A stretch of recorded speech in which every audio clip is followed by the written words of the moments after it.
توكلت في رزقي على الله خالقي، وأيقنت أن الله لا شك رازقي، وما يك من رزقي فليس يفوتني، ولو كان في قاع البحار العوامق، سيأتي به الله العظيم بفضله، ولو لم يكن مني اللسان بناطقي، ففي أي شيء تذهب النفس حسرة، وقد قسم الرحمن رزق الخلائق، وقد قسم الرحمن رزق الخلائق. إذا المرء لا يرعاك إلا تكلفا، فدعه ولا تكثر عليه تأسفا. إذا المرء لا يرعاك إلا تكلفا، فدعه ولا تكثر عليه تأسفا، ففي الناس أبدال وفي الترك راحة، وفي القلب صبر للحبيب ولو جفا، فما كل من تهواه يهوك قلبه، ولا كل من صافيته لك قد صفا، إذا لم يكن صفو الوداد طبيعة، فلا خير في ود يجيء توكلت في رزقي على الله خالقي،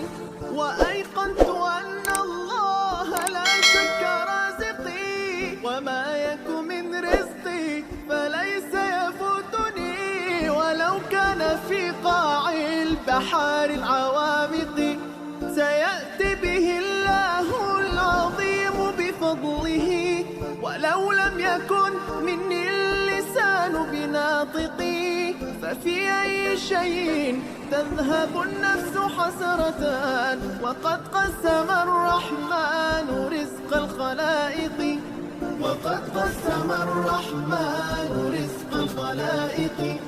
إذا المرء لا يرعاك إلا تكلفا، فدعه ولا تكثر عليه تأسفا.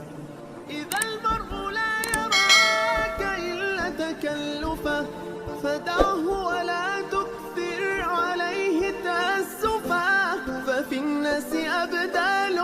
وفي الترك راحة، وفي القلب صبر للحبيب ولو جفا، فما كل من تهواه يهوك قلبه، ولا كل من صافيته لك قد صفا، إذا لم يكن صفو الوداد طبيعة. توكلت في رزقي على الله خالقي،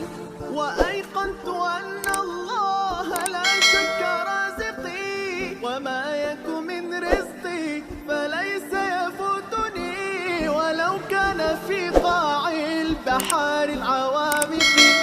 سيأتي به الله العظيم بفضله، ولو لم يكن مني اللسان بناطقي، ففي أي شيء تذهب النفس حسرة،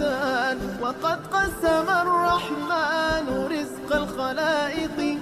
وقد قسم الرحمن رزق الخلائق. إذا المرء لا يرعاك إلا تكلفا، فدعه ولا تكثر عليه تأسفا. إذا المرء لا يرعاك إلا تكلفا، فدعه ولا تكثر عليه تأسفا، ففي الناس أبدال وفي الترك راحة، وفي القلب صبر للحبيب ولو جفا، فما كل من تهواه يهوك قلبه، ولا كل من صافيته لك قد صفا، إذا لم يكن صفو الوداد طبيعة، فلا خير